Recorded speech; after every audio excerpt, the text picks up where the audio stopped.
like to call our City Commission meeting order. This is Wednesday, August 5th, 2015, as it is 7 p.m. Let's start with the roll call, please. Mayor Skidmore, Present. Commissioner Dickinson, Present. Commissioner Reed, Present. Commissioner Kaler, Present. Commissioner Geis.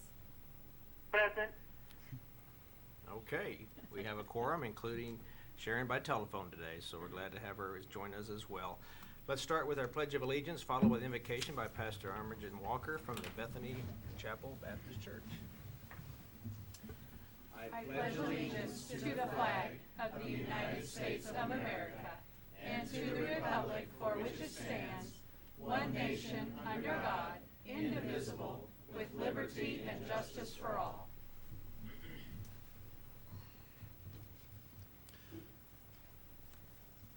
Almighty God, we ask tonight that you would bless us in a special way. We ask, kind sir, that you would bless our nation as only you can.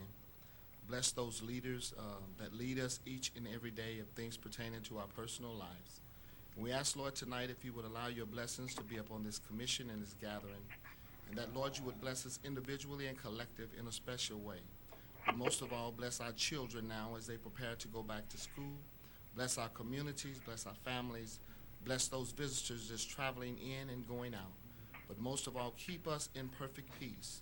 And then, Lord, if tragedy come or any harm may come our way, we ask that we know without a doubt that you're still in our midst.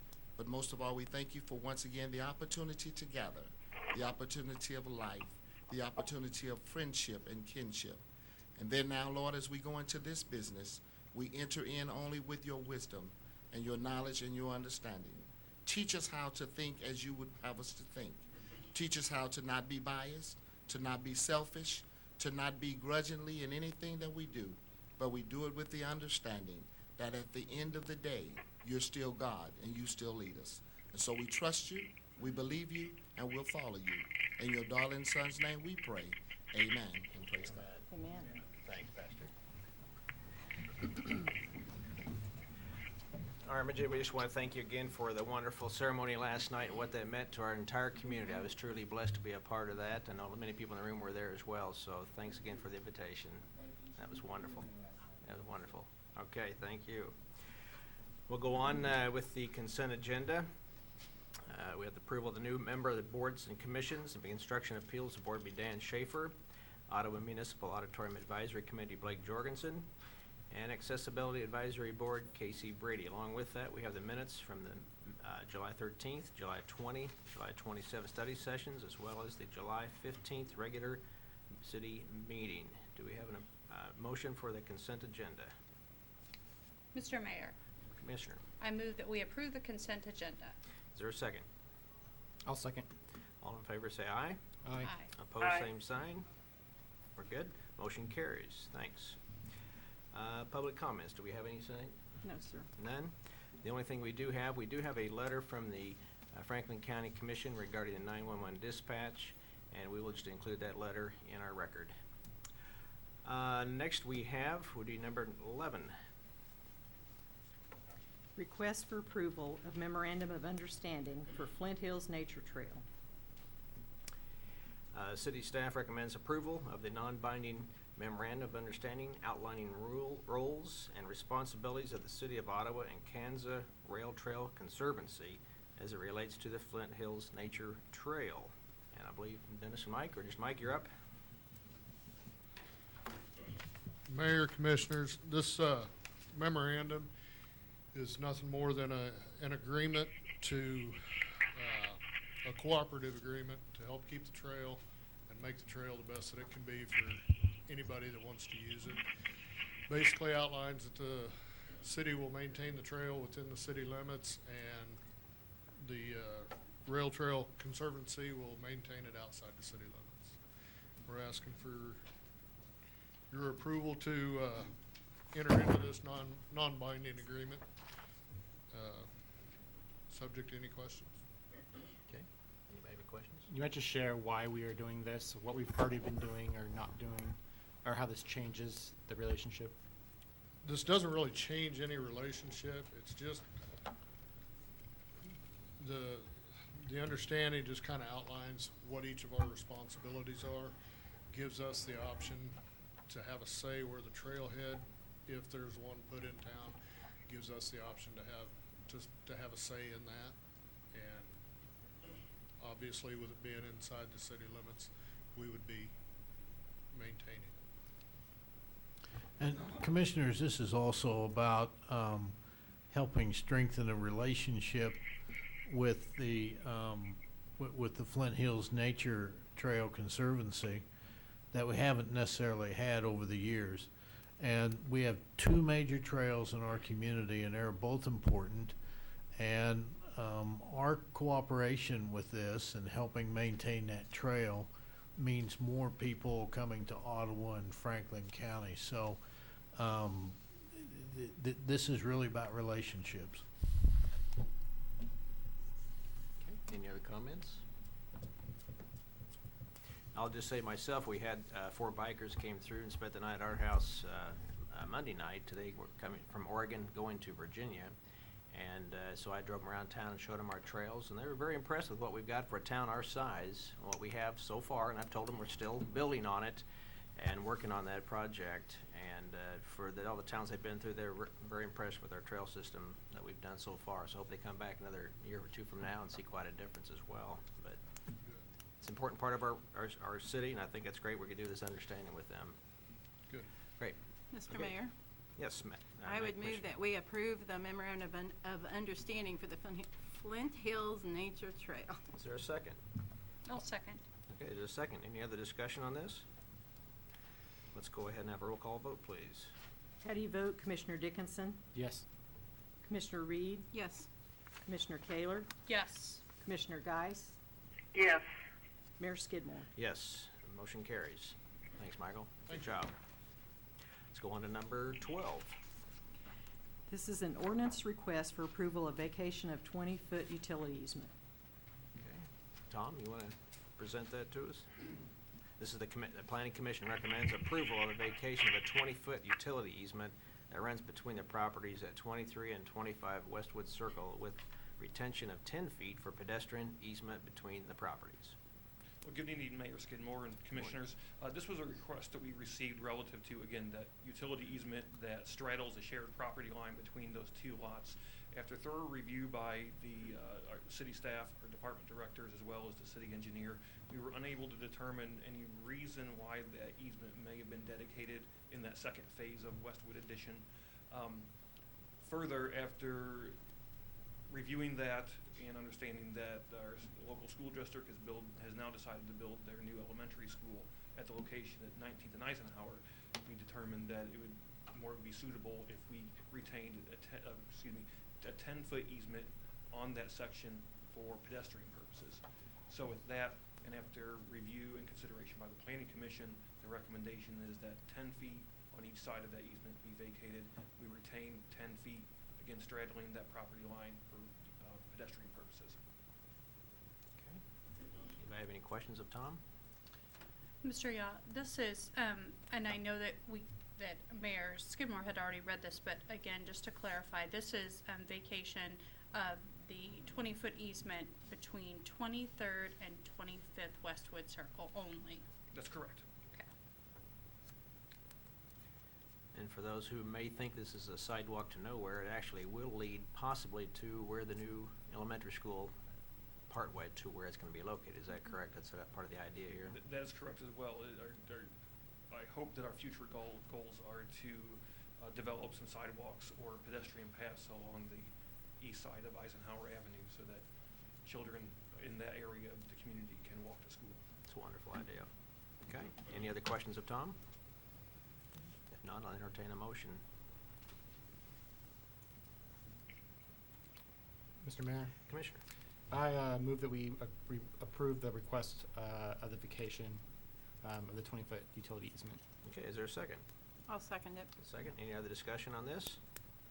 Let's go ahead and roll call vote, please, if not. How do you vote, Commissioner Reed? Yes. Commissioner Kaler? Yes. Commissioner Geis? Yes. Commissioner Dickinson? Yes. Mayor Skidmore? And I vote yes, too. Motion carries. Thank you. Tom, thank you. We'll go move on to item 13. Request for approval of general contractor for neighborhood stabilization program project. Staff recommends awarding the bid to the sole bidder, Harry North Construction, in the amount of $148,392 for the project be located at 727 North Main. And I don't know if we have anybody. Go ahead. Commissioners, just to summarize the discussion to date, as you are aware, in the last couple of years, we were awarded funds from the state of Kansas to build 2 houses, which were into our housing inventory, and to turn around and sell on the market, and they have both been sold. And there are more funds more funds were allocated to Ottawa to do another house. So this was put out to bid with assistance from Susan Gailmore, who is our grant administrator on this. And the bid came in from Harry again, and Mr. North built the last 2 houses, and the bid came in at this level, $148,392. So it's several thousand over budget, but we've talked to the state, and the state said when we sell the house, we can recoup the several $1,000s that when the house is sold, we can recoup it for the city and bring it back. That's great. And as clarification, this is going to be built on a lot that the city owned Yes, and did not have a home on it. We're not tearing down houses to put Right. different houses. right, But we are able to add another structure yes. back to the tax rolls. So not only are we creating housing in our community, but we're doing that with an empty lot that the city already owned. And Commissioner, that's an excellent point, because these have been infill lots, what we call infill. And we've been able to put these houses back into already mature neighborhoods. That's great news. And also on the project too, Richard, if you can address the Harry using local contractors and local help. Harry is a local contractor, and my understanding is that his work is done with local contractors. That's good news too. So it's a win-win for all the way around. Good. Any other comments or questions? If not, entertain a motion. Mr. Mayor, Commissioner. I move that we approve awarding Harry North as the general contractor for 727 North Main with the Neighborhood Stabilization Program project. Is there a second? I'll second. A second? Okay. Any other discussion on this? If not, let's have roll call vote on this, please. How do you vote, Commissioner Kaler? Yes. Commissioner Geis? Yes. Commissioner Dickinson? Yes. Commissioner Reed? Yes. Mayor Skidmore? And I vote yes too. Motion carries. Great. Good work. Thanks, everyone. Item number 14. Request for approval of resolution appointing a local Freedom of Information officer for the city of Ottawa, Kansas. This resolution appoints the Freedom of Information Officer as well as outlines the duties, and Scott will share with us. Good evening. The Freedom of Information Officer came about in the year 2000. The state passed regulation requiring municipalities to name a public information officer, or what is now known as a Freedom of Information Officer. At that point in time, the city attorney was named to that position, and most cities around the state named their city clerk's office to take care of those duties. With the change in city attorney, I visited with both the city manager and the new city attorney. We discussed this and are asking that that be the case in Ottawa, that the city clerk's office be named as the Freedom of Information Officer and the point of contact. In reality, that's what's been occurring in the past, is if we get a request for open records, the city clerk deals with that internally. If it's something that our office doesn't feel comfortable with dealing with, then we always consult the city attorney, and we will continue to do that. And Blaine was perfectly in agreement with what we've proposed here, so would ask that this resolution be considered for adoption. Okay, good. Any other more questions of Scott? As a point of clarification, Mr. Byrd, could you please explain to individuals if they have no idea what you're just saying about needing information? Yes. I mean, Well, most of the It's the information. public's right. Yeah, most of the information that we have, for example, the resolutions and ordinances that are passed at these meetings, by and large, almost 100% of that is open to the public. The budget that is being adopted this evening is open to the public. It is we work for the public, and there's very few things, and there are a few that the public doesn't have access to. And so if anyone in the public, and we get these requests every once in a while, wants some information, all they have to do is contact the city clerk and ask for that information. Let me speak to your city clerk. She is one of 36 master municipal clerks, which is the highest certification that can be received by the International Institute of Municipal Clerks. So you have one of 36 in the state. There's actually 2 of us in Ottawa of those 36 master municipal clerks, and that takes a number of years to attain.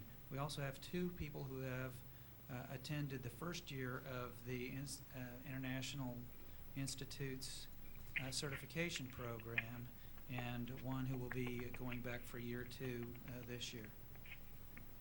Good. Thank you. Thank you. Any other questions of Scott? If not, I'll entertain a motion. Mr. Mayor, Commissioner, I would move that we that we would approve the resolution to appoint the local Freedom of Information Officer for the City of Ottawa as the city clerk's office. okay, is there a second? I'll second. Okay, any other discussion on this? If not, we'll roll call vote, please. How do you vote, Commissioner Geis? Yes. Commissioner Dickinson? Yes. Commissioner Reed? Yes. Commissioner Kaler? Yes. Mayor Skidmore? And I vote yes too. Motion carries. Thank you. We'll go on to item number 15. A public hearing, the City of Ottawa, Kansas proposed 2016 budget. A public hearing has been scheduled to receive comments about the proposed 2016 budget. The Director of Finance is prepared to make a short presentation on the highlights of the proposed budget, and along with the City Manager is available to answer questions. The published mill levy cannot be increased, but it may be reduced. After public comments have been received, it is recommended that the hearing be closed, and barring any amendments, the budget be adopted. So let's open the public hearing. And Scott. Hi. Hello again. It's good to be back. Actually, as I said the other night, it is a great privilege. It's an honor to have the opportunity to present this budget, as always. Before I go too far, I will be presenting the overall city budget, and then Terry Chartier will present the library budget, which is a portion of this city budget. And I think, if I can, Commissioners, just so if there are members of the public here, that's what the real purpose of the public hearing is. Once the presentations are made, then the public can ask questions, give comments, ask for information, and then after you receive all that, you close the hearing. Okay. Do that. Okay. Very good. As I mentioned Monday, many hands have touched this budget throughout the city staff and others, and it's a privilege to be able to stand up here and represent that body of work. It actually starts in January for us. As soon as we begin to close the previous year, we open the next year, and then we start planning for the future year. And so what is about to be presented to you is the 2016 proposed budget. 2016 budget is $53,650,000, and you can see that's an increase from last year. We net out the budgeted reserves. We don't expect to spend those reserves. In fact, that's very important when it comes time to issue debt, because our bond rating agent, they want to know what our reserves look like. We don't anticipate spending those, and so we net those out. And we also net out the transfers, the interfund transfers, because they're double counted as expenditures. So we net those out for a closer look to what the real budget is, and that is $37,493,000. Again, a little over $3 million above where we were last year. But I will say that last year's budget, the 2015 budget, was flat compared to the 2014 budget. And I would also indicate that most of that growth is in the utility funds. Why? Because we anticipate growth in the development of infrastructure internal to the city for next year. We're also looking at additional training and a variety of other things to go on. I'm going to speak to that here in just a second. Growth in infrastructure in our aging water and sewer lines, as well as our electric distribution facilities. And in particular, some much needed work at our wastewater treatment plant that we call the new plant, that's now about 10 years old, and it's needing some repairs. And some additional dollars in training. This is actually a training exercise conducted by the firefighters, but that's one of the areas that it was noted that we are increasing in the year ahead.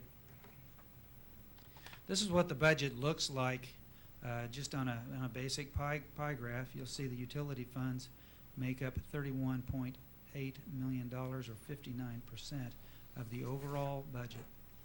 The taxing funds, which is the general, GO debt, auditorium and library funds, make up 29% at $15.6 million. But not all of that is ad valorem tax, and you'll see that on the next slide.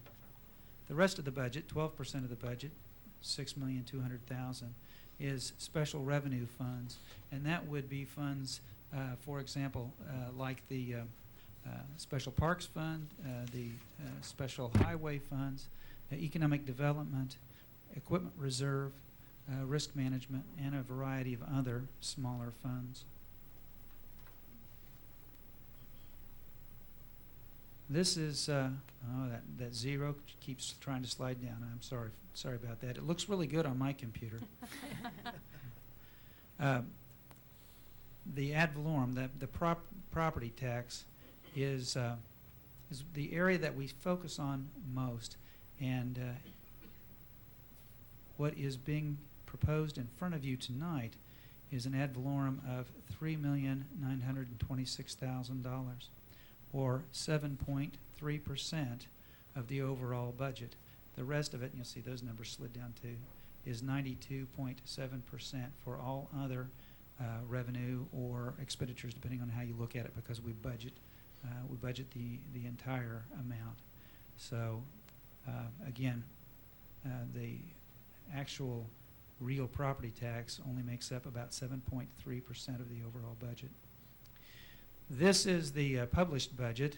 That is, we are required by state law to publish the budget and have a notice of hearing, which is what we're about here tonight.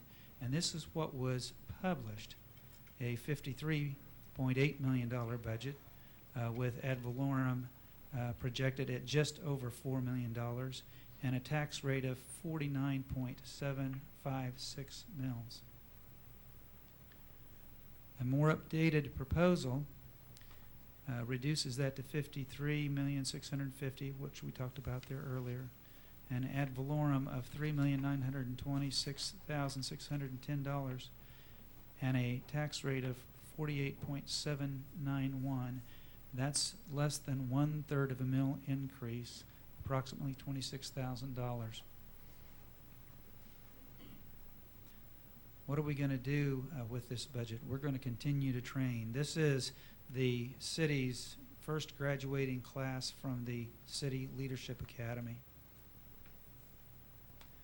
We're going to continue to protect and serve. This is the Kalmar fire. I was visiting with the chief about this earlier this week, and he indicated that because of their quick response, because of the job that they did, there was $750,000 of assets that were not lost. It was saved. Again, we're going to protect and serve. We're going to continue to build streets, sidewalks, paths, and parks. You heard Tom speaking about sidewalks there earlier. We continue to make improvements at the airport. This was at the recent fly-in at our airport. And we're going to continue to work on our internal infrastructure, water lines, sewer lines, distribution. Here are a few highlights of the 2016 budget.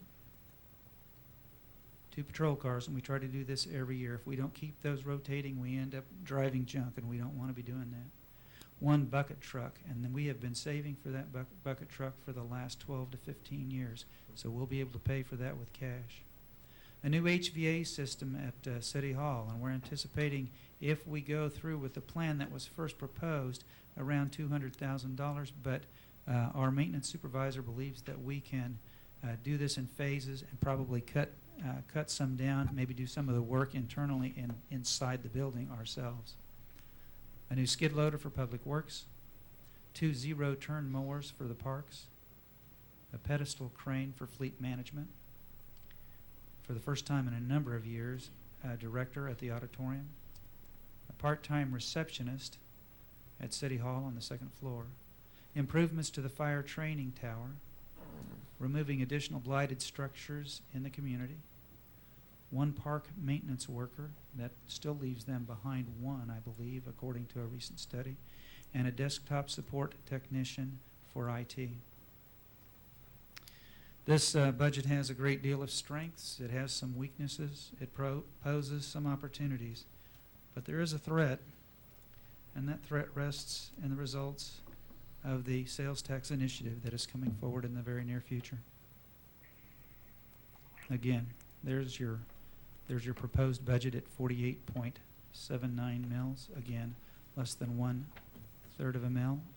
I would stand for questions now, or if you would rather wait until after Terry presents. Why don't we wait? We can get all the questions all at once. That might be a good way to Very go. good. Thank you for that presentation. Thank you very much. Okay. We'll next hear from the library fund. Terry's here.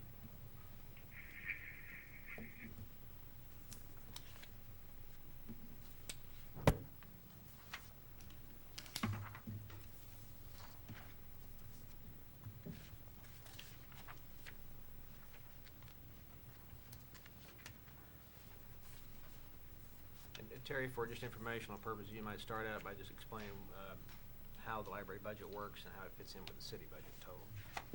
Okay. Good evening. Thank you for allowing me to present this evening.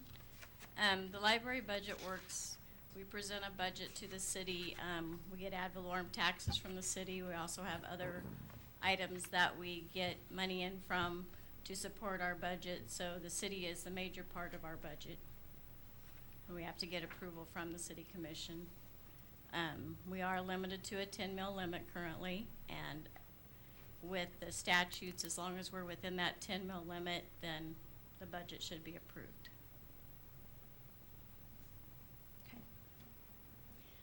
Okay. What you're seeing here is our logo, Ottawa Library, where books are just the beginning.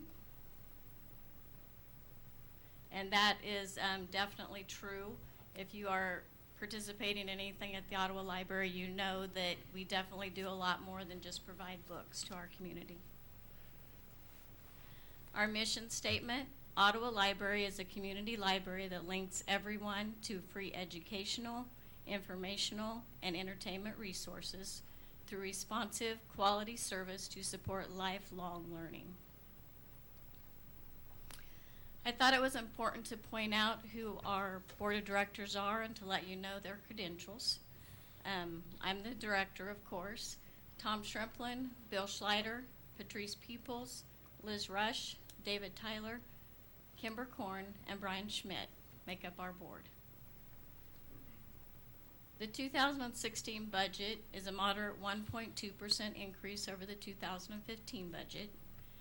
The increases include professional meetings, employee benefits, audit, public relations, equipment rental and repair, collection agency, and computer software. The major increase is coming in employee benefits. Every year our health insurance goes up, as well as the CAPERS rate that we have to pay. The decreases are in staff salaries, building, insurance, utilities, postage, and custodial supplies. The main decrease comes from staff salaries. We had an individual that retired this year, and we did an analysis of what that meant, and we ended up combining 2 positions into 1. I always like to look and give some examples of what the value of the library is to the community. 2014, we have statistics that are set and completed, so I will give you those numbers. We had 697 programs. 11,837 people attended those programs.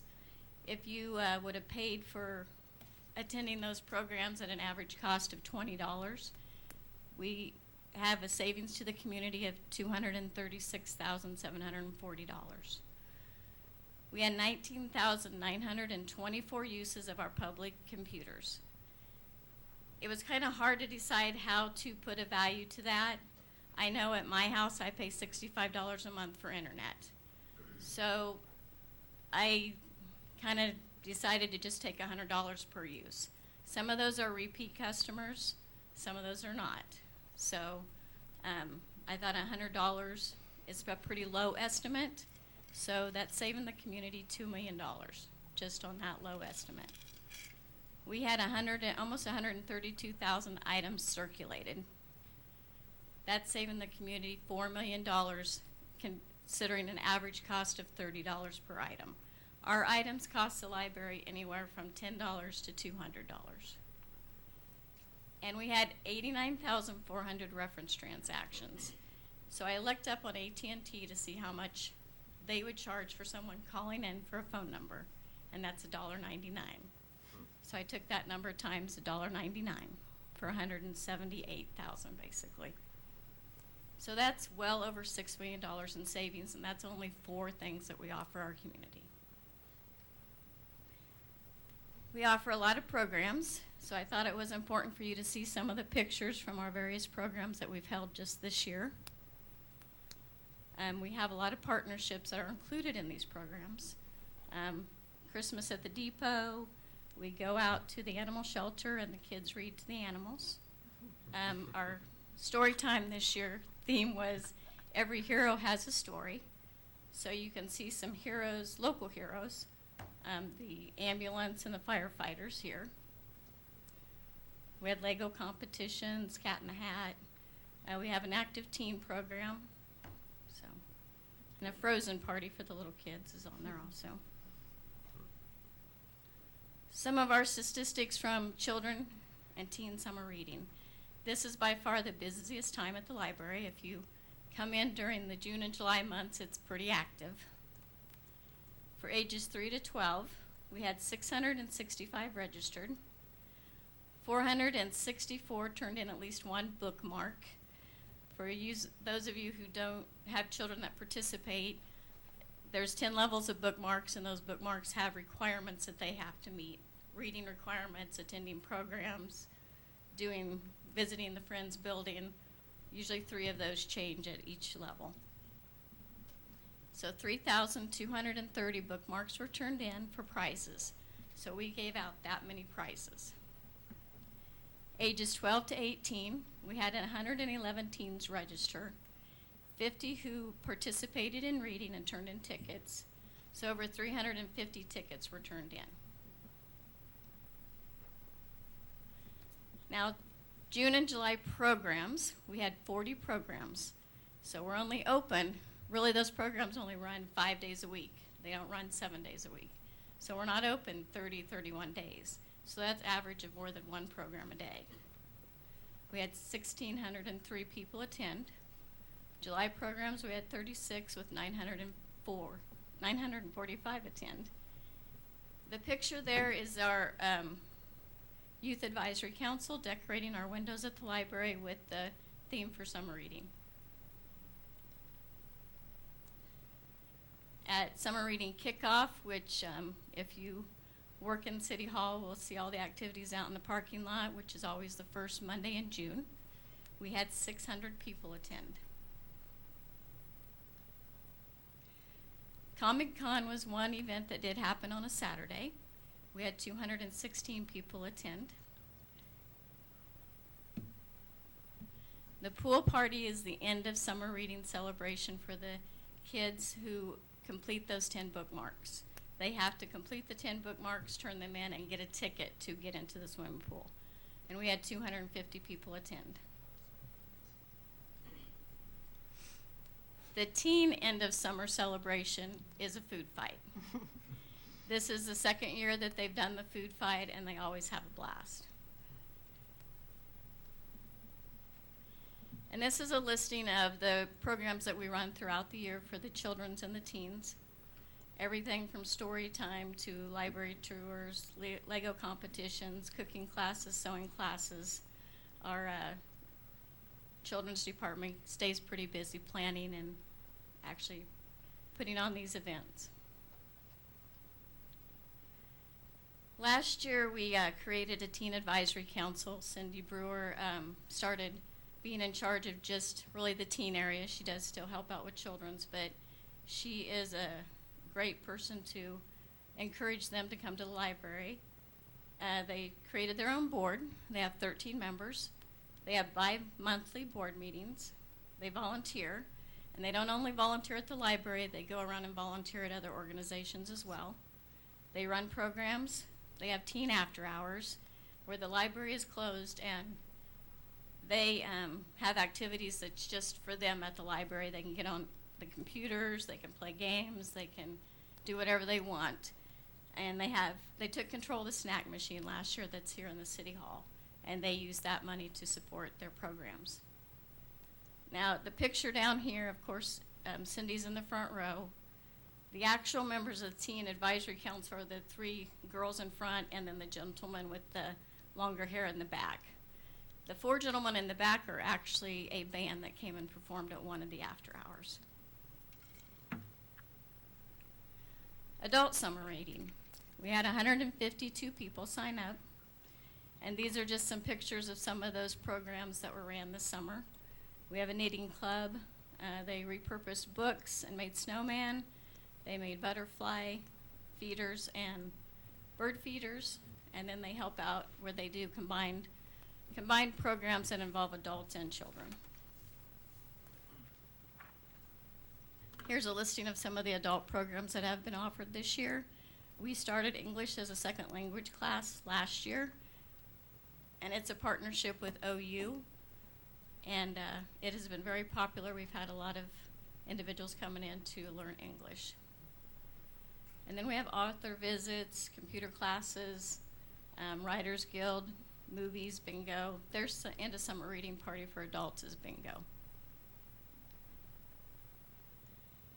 We offer many types of materials, books on CD, movies, magazines, newspapers, music through CDs, and we have Hoopla, audiobooks, video games, microfilm and reader and printer, and we have a Spanish collection. We are part of Nexpress. Koha is the staff version of Nexpress. In that system, we have 50 libraries. And because of that, we offer 1,022,000 items. We also offer 130 magazine titles. The magazines, if you've been in the library, we have them displayed. When we did the renovation, we did a much nicer display of our magazines. If you flip up where they're displayed, old issues are underneath. Those issues can be checked out for 7 days. The top issues are current issues, and they stay at the library for people to view there.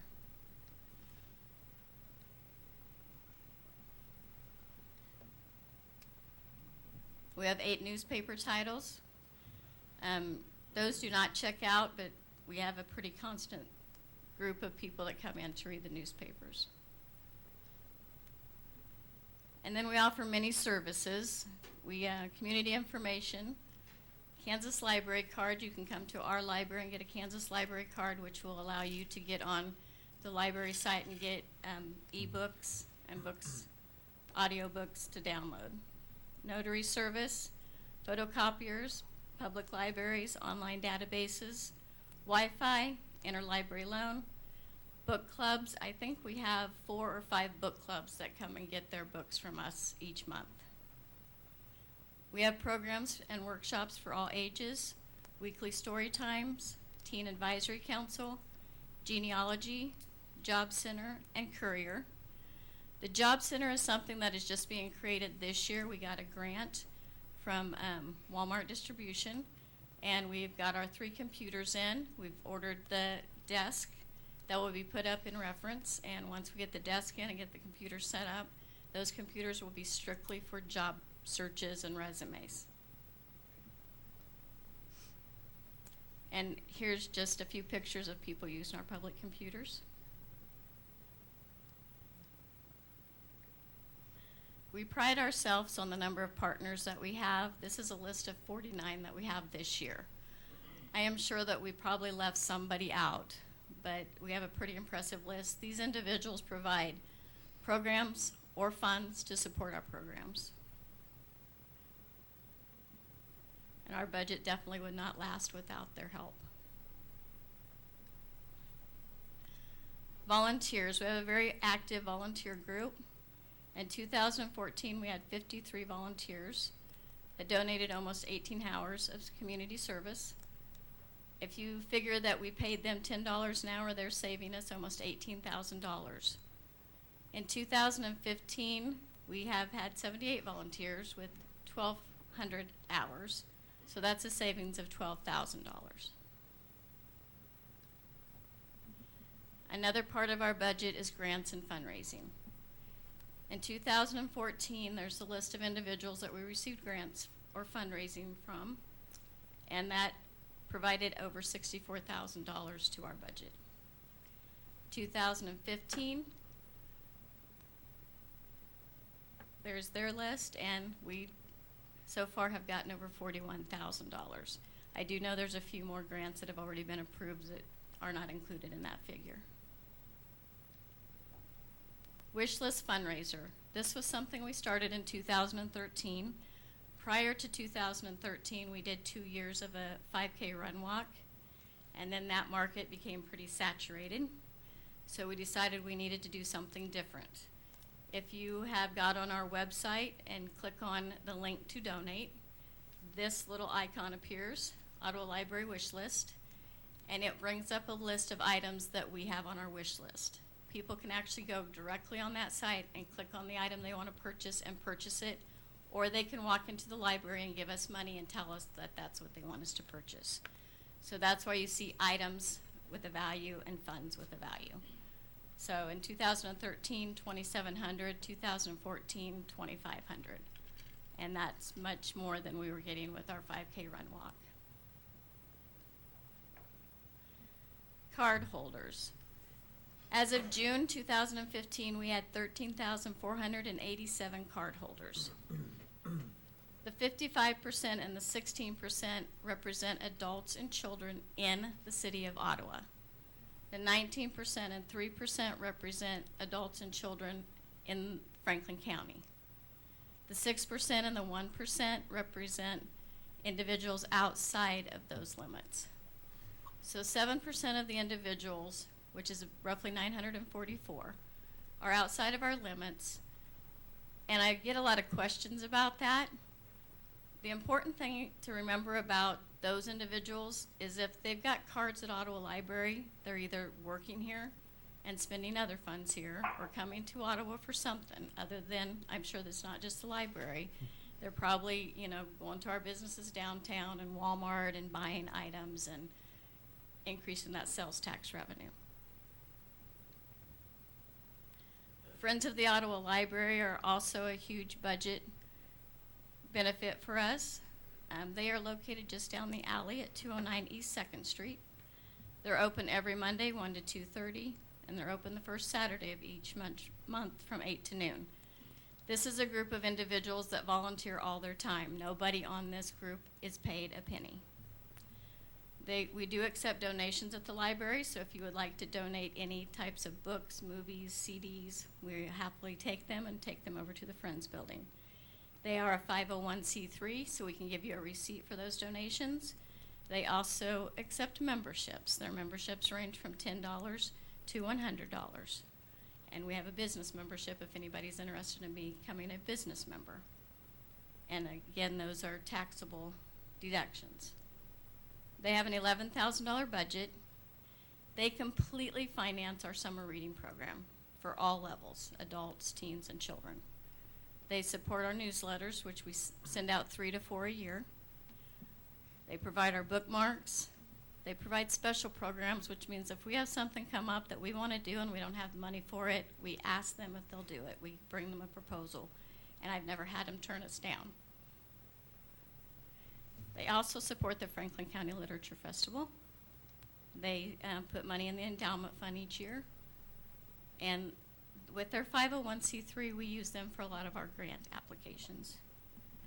And then they get a lot of memorials in, and when they get those memorials in, they contact us and ask us what we need.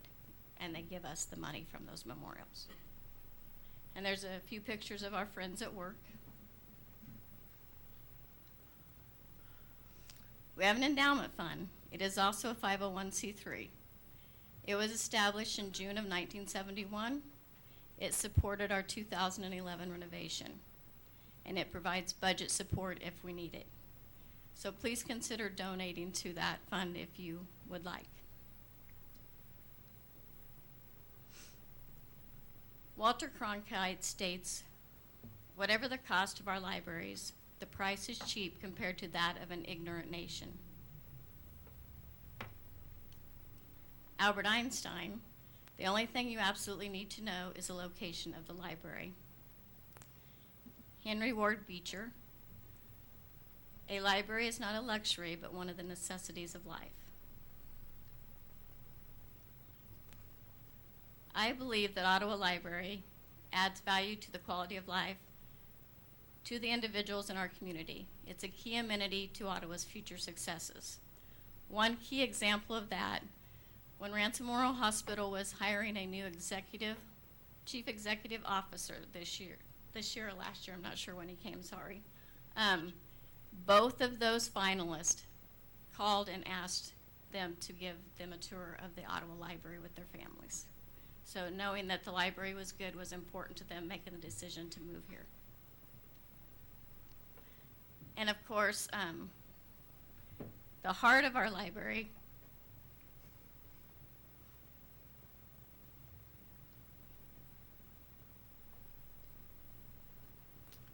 and if you're interested in following us, we have a newly revamped website, ottawalibrary.org. We have 3 Facebook pages, Ottawa Library Teen Programs, and Friends of the Ottawa Kansas Library. And you can follow us on Twitter at Ottawa KS Library.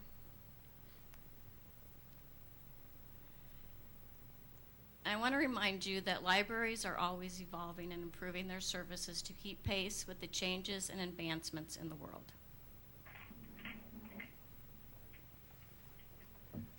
Okay, Terry, good job. Very detailed and a lot more than I didn't realize. So thank you very much for your presentation. I think you hit it right on your last quote there. The libraries aren't the same as when I was a kid in the 60s. They're very different now, but they're no less important to us, are still very important to our lives. So thank you very much for a very, very nice presentation. We're still in our public hearing.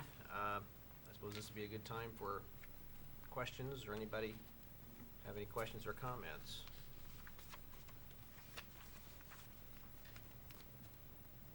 If you have any questions or comments from the public, if you so, you can come up to the microphone. We can ask either Scott or Terry on either budget. Everybody's happy with it, sounds like, right? We will go with that direction then. So, Commissioner Skidmore? yes, Commissioner. Before we move forward, I had a couple questions for Terry. And I wonder, Terry, can you tell us how many employees the library has? And I would say 2. Scott, could you possibly tell us how many employees the City of Ottawa has? We have 28 employees, 14 full-time equivalent. Okay. All right, great. And then just so the public knows, there's no charge to have a card at the library, right? There is not for your Anybody? first card. Okay. If you lose that card, you do have to pay $1. Okay, great. I can attest to that. Yes, I've paid 2. I've paid 2. 4 and 5 and 6 times, yes. Okay. And last question for Terry. Did the city commission have anything to do with the development of your budget? No, Okay, so your board alone does the development of your budget? exactly. Great. And then, Scott, can you tell us how many employees the city of Ottawa has? Yeah, approximately 151. Now, that does not count our seasonal or part-time employees. That would be full-time. And I failed to draw your attention to this handout, and they will be available to anybody that would like to have one. This is new to us, and Haley Luke helped let me back up. Haley developed this. I gave her the information, and she ran with it. It was based on some information that we had recently received. Richard said he liked it, and so I understood what that meant. It provides the number of employees, the certified population as of last year. That has not been updated yet for this year. We list the various departments and several of our divisions, priorities, the vision for the community, some contact information, and then some of the graphs that I showed and some of the information, the charts and graphs that I showed earlier in my presentation. So there's some at the back of the room if any of the folks here this evening would like to have a copy of that. It's available and will be available probably through the next year.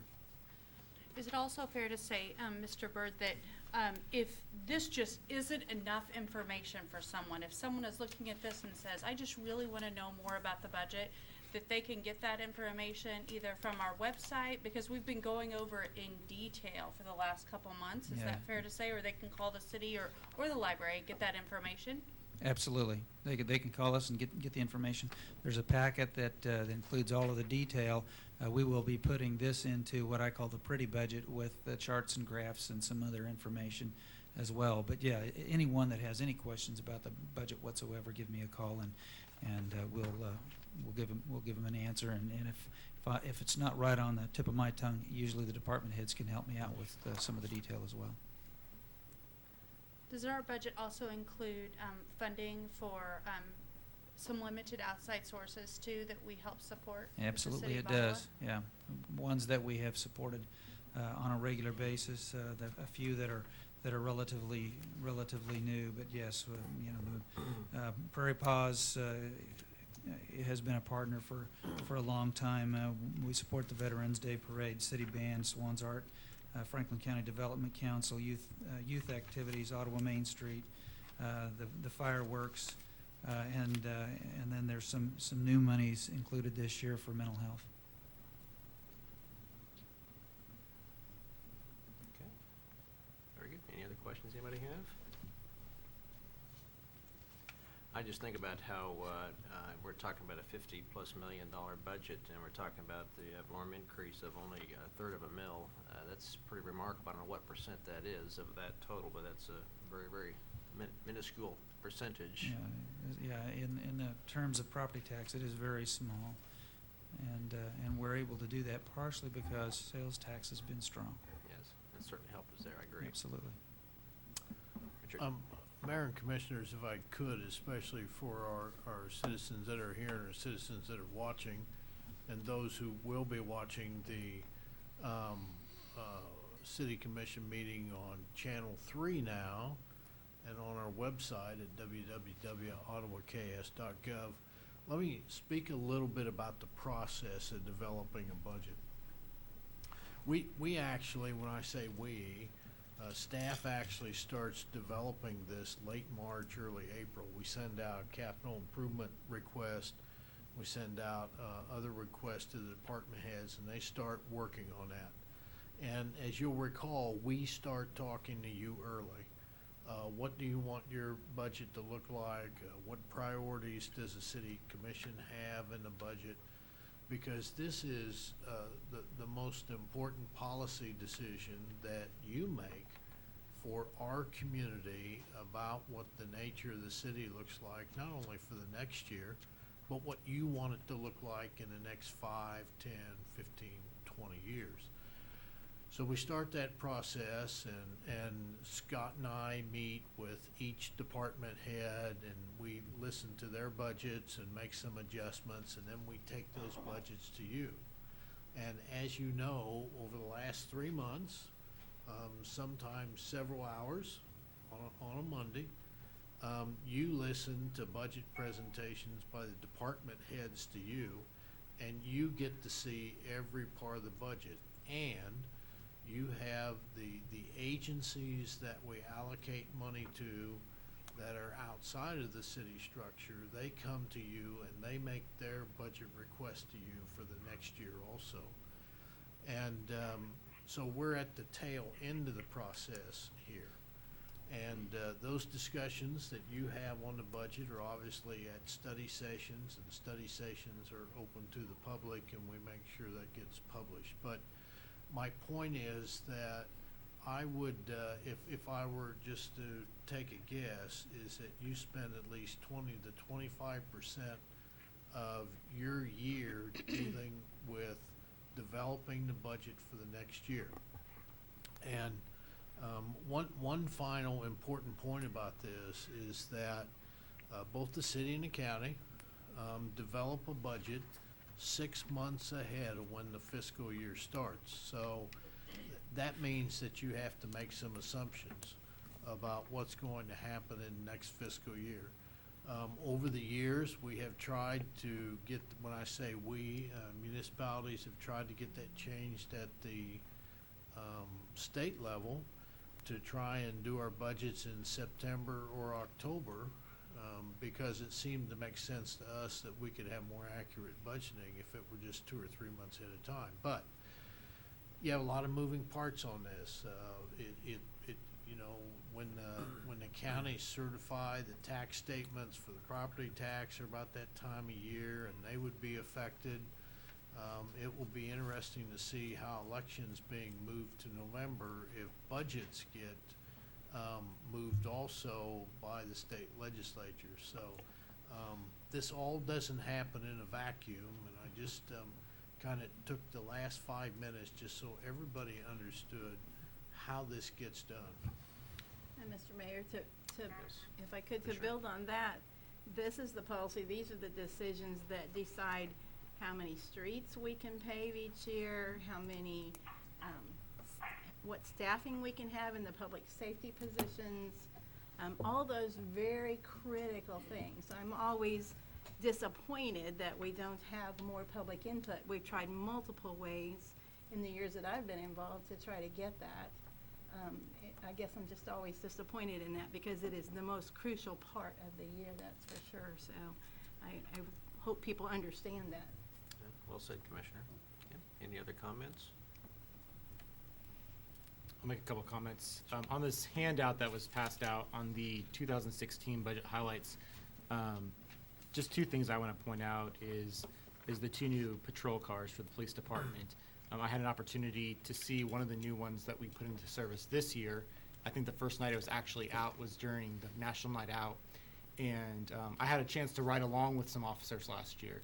And most people don't think about the fact that for their 12 hours on shift, they are in the car about 90% of the time, I think, at least the ride along that I was with. We've all been on a road trip and we've been in the car for quite some time. Being comfortable is important, and a lot of our officers are larger guys, much larger than I am, and we kind of moved towards a SUV type of vehicle that not only provides them more comfortable atmosphere, but also the way that the car is set up is actually provides them more safety and allows them to have access to more of their equipment. And so it's exciting to see those kind of things. It just seems like a car on a list, but really there's a lot of, and that goes for every single thing on this list and any other list. A lot of thought goes in by our department heads that are presented, and they share why we need 2 new mowers or why we need other things. The other thing I want to point out is the auditorium director. For a long time, as a commission, as a city, we've said that the auditorium is important. Finally putting that in the budget is just the first step to moving the auditorium forward. I think a good example was used the other day. I can't remember who said it, but it's like having a football team without a coach. For a long time, we've had a football team without a coach, and this allows us to bring in a director to kind of work from the top down. We know that in the future, there's probably going to be more positions and more types of expenses that will come with the auditorium, but that is, I think, for me, it should even on the top of the list, the highlight there. And then a side note is we have mentioned the sales tax election that's coming up on September 1st, and I think that's why all of our staff and as commissioners, we have worked really hard to keep that that cost low and somewhat minimal to the public. And so we know that that's an important piece of our community moving forward. And we have other things in the community that have been positive, but that we know that that's an important piece, and we want to continue to support that. So keeping the ad valorem taxes low was very important as well. Well said. Okay. Anyone else? Mr. Mayor, Yes. I might want to add in that under budget highlights, I think that one part that may have just gotten missed, and I'm sure it was not meant to be done, but is that we are also helping to finance an additional half of a position at 911. 911 is a budget that we help contribute to, and we contribute to half of their personnel cost. And when the sheriff came to us, he did ask for us to look at increasing his staffing, and we agreed that we would help him do that. So. True. Very good, indeed. And from my perspective, I've just mentioned that I've visited foreign country, and to have rolling blackouts occasionally through the day, to have clean water is a real blessing, to have indoor toilets. And sometimes we think about these things. We don't think about these things, I suppose, here in town. We go to a tap of water, get fresh, clean water. We don't have to worry about things floating around in there or anything. It's good, clean, safe water to drink. And we take that for granted too much, I think, in this country. And so for that, to have these things, it costs money. And so I just want the people to be aware that we're very fortunate to live in a country where we have this taxing authority to do this, budget set up, municipalities to provide clean water, wastewater, and sewer water treatment. When the water goes out of our treatment plant, it goes out cleaner than it came in. And so I'm very proud of that fact with our wastewater treatment. So that's not just, those things don't happen free. And I think it's important that we all should recognize and know that. Any other comments? If not, we'll go ahead and close our public hearing, and we'll move on to item number 16. Adoption of the 2016 budget. The following public discussions and many weeks, I'll just say, of study sessions, as well as tonight's presentation and comments during the public hearing, adoption of 2016 budget is hereby requested. Is there a motion to accept our budget? Mr. Mayor, Commissioner, I move that we approve the adoption of the 2016 budget. is there a second? I'll second. A second? Okay. Commissioner? Commissioner, just for clarification, that should be It's the amended budget. the budget that was presented tonight, not the one that was published. Right. I should say. Mr. Mayor, I do Yep. want to clarify my Okay. motion, then if you would like. I would move that we approve the 2016 budget, which would include, Mr. Byrd, correct me if I'm wrong, approximately 3.9 million, well, around a 3.9 million amount, which would 48.791 mils as it's 791 mils. known today. There will be Yes. some adjustment to that in November when the county appraiser is Right. done. Right, we'll recognize Approximate. that. Approximately, yes. Okay. Recognize an amended motion. Is there a second? Was that your second, Sean? Yeah, I'll second. Okay, I think it was just amended second. All right. Now, is there any other discussion? If not, let's have a roll call vote, please. How do you vote, Commissioner Dickinson? Yes. Commissioner Reed? Yes. Commissioner Kaler? Yes. Commissioner Geis? Yes. Mayor Skidmore? I vote yes, motion carries. Thank you very much, everyone, and especially department heads for all your diligent work in bringing us a budget to work with. We really do appreciate that. It's a lot of work that goes into that, and it's not just a 1-hour study session that we see it, that the work goes into it, I know, many hours ahead of time, so thank you all for your good work on that. Many of you, this is the first time you've presented a budget, and you did an excellent job, I must say, so good job, everybody, on that. Let's move on to report by city manager. Commissioners, what I would like to say is that at noon today, we had a informational meeting on the sales tax with businesses out of our industrial park and throughout town. We had about 35, 40 individuals there, and Mr. Seymour and Mr. Byrd made their presentation that they now are able to recite in their sleep at night, and probably keeps their wives awake. So, but there were good questions. There were good questions asked. We made that presentation to business owners who live outside the community, who live inside the community, and they asked good questions. And they also, several of the business owners took signs to put up in their businesses because they understand the implication of the sales tax versus the property tax.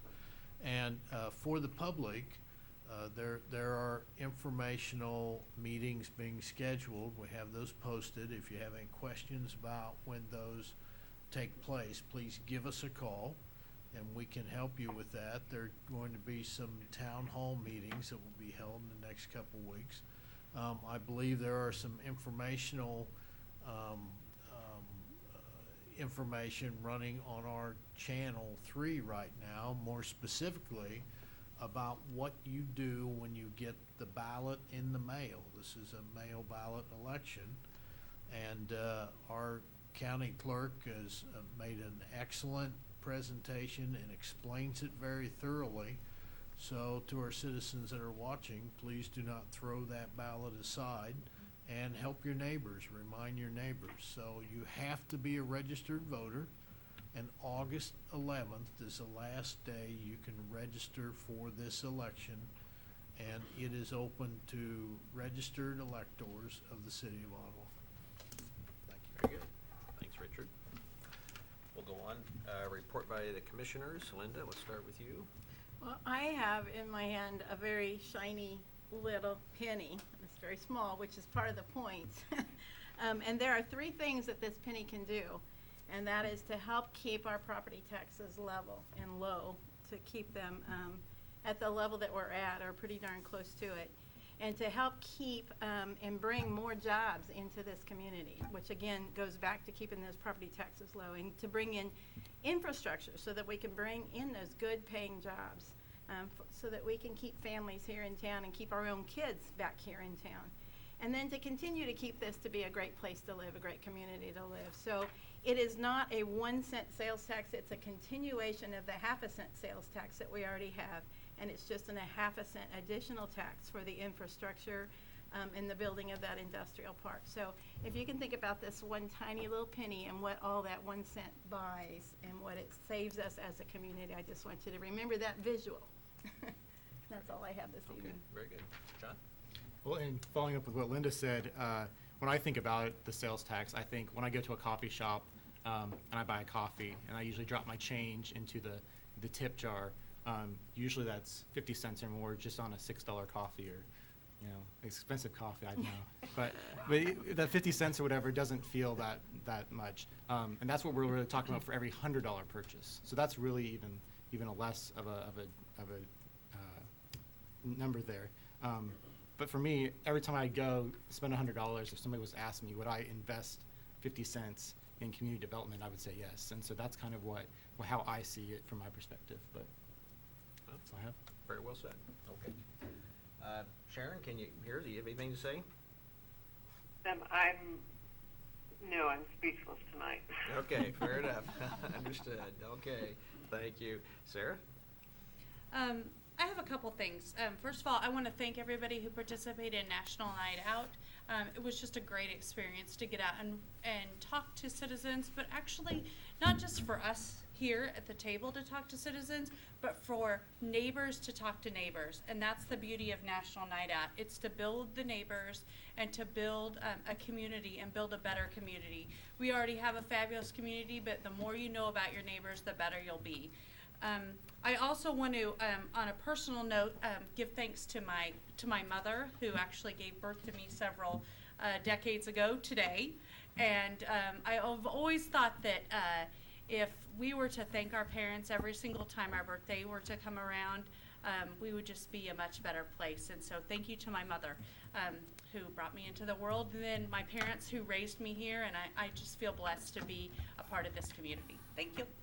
Wonderful. Well, happy birthday, Sarah. That's great. We won't ask you which one. That's fair, but all right. Congratulations nonetheless. That's great. I just have a few things too about the sales tax too. I think of that so much as a necessity. We need this for our industrial growth. I agree. I realize that. It takes money to make money, and this is a real key chance for us to be able to promote that and to make some good out of it.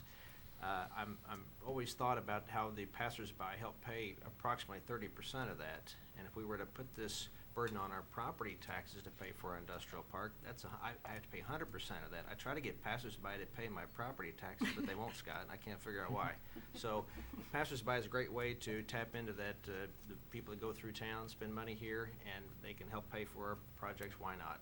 And so you get 30% discount the way I look at it, so anytime I get 30% off anything, I jump on it. So it's definitely an opportunity for our city and our community, and it sounds very positive. The times I've talked to people and been out in the public, it sounds very positive. So, but that doesn't mean we should ignore it. Let's get out and vote, and I think it's critical for us to get out and get that ballot back in time. Second thing would be DARE Camp.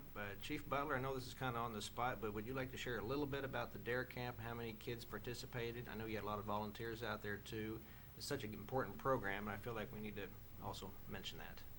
Well, I'm glad you asked. Good evening. Good evening. This year we just concluded our 30th consecutive DARE Camp out at Timber Lakes Retreat. We had at the outset 120 kids sign up. We had 114 that actually arrived. We had 109 that finished camp. We didn't lose any. Well, we didn't. We knew where they all were. But every year we have a few that get a little homesick, and we can't convince them to stay, so they end up going home. But one good story I'd like to tell you about that is we had one boy on the first day wanted to go home, and we had a counselor, and all of our counselors are usually high school or college age kids, and talked to this young man, convinced him to stay, and we have competitions out there. All the kids are broken up into teams. There's air rifles, canoeing, archery. He ended up placing in the archery competition. Oh, wow. That's good. And that's an example of some of the success stories that we have. And one of the overarching goals that we have is for children in our community to see police officers, and we had some deputy sheriffs participate in a different light than they might otherwise see or meet them. And so we like to take advantage of those opportunities. And last night I said this at the closing ceremonies, that this really is a community success. It's not a success of the police department or the sheriff's office, because we have so many individuals, businesses, and people that just give to this camp because they believe in it and they believe in our ability to run it well. And without all of that support, it would not have continued for 30 years. And if I'm the chief for another 30 years, we'll continue to have camp each summer, as far as I'm concerned. Great. Good. Congratulations. Thank you Chief. for asking. Appreciate you saying that. I think you're right. When the kids watch the news each night, they'll have a different impression of the police departments around the nation as they would ours. And so I think it's good to have that relationship early on with the kids and knowing that they're not the enemies. The guys are good guys, so wonderful. And on that same vein, too, last night, sorry I couldn't attend. We had another event going on at Bethany Chapel Baptist Church had their groundbreaking ceremony. That was a great experience for a lot of us that were there to be there. As I also think about other cities around our country that have issues with race relations and issues there, I'm so thankful that's not a problem here. And it was evidenced by the number of people who came out for the groundbreaking and the people that participated in it as well. There's no sense of color, and I think it was just great to have a great crowd of people there to support this church, not only last night, but for the last year, in supporting the church and all the different things they've had to go through. People providing materials, spaces to meet, just a financial support. It's just critical. I think it's great to see that it doesn't matter the name on the door of the church. It just matters that all helped. And I think it's a great witness for our community. I was very proud to be an Ottawan last night. It was a great experience. I have nothing else. I guess we'll look at our announcements. We got a study session on Monday, a special call for Allies Days bus tour, which will be on the 14th. I hope we're all planning to go to that. That'll be a great experience for all of us. Study session, then regular meeting on the 19th, and then of course we'll have our retreat on the 26th. So if there's nothing else, I will entertain a motion to adjourn. Mr. Mayor, Commissioner, I move that we adjourn. is there a second? I'll Sharon? second it. Oh, okay. All right, Linda, second. All in favor say aye. Aye. Opposed, same Aye. sign. We're adjourned.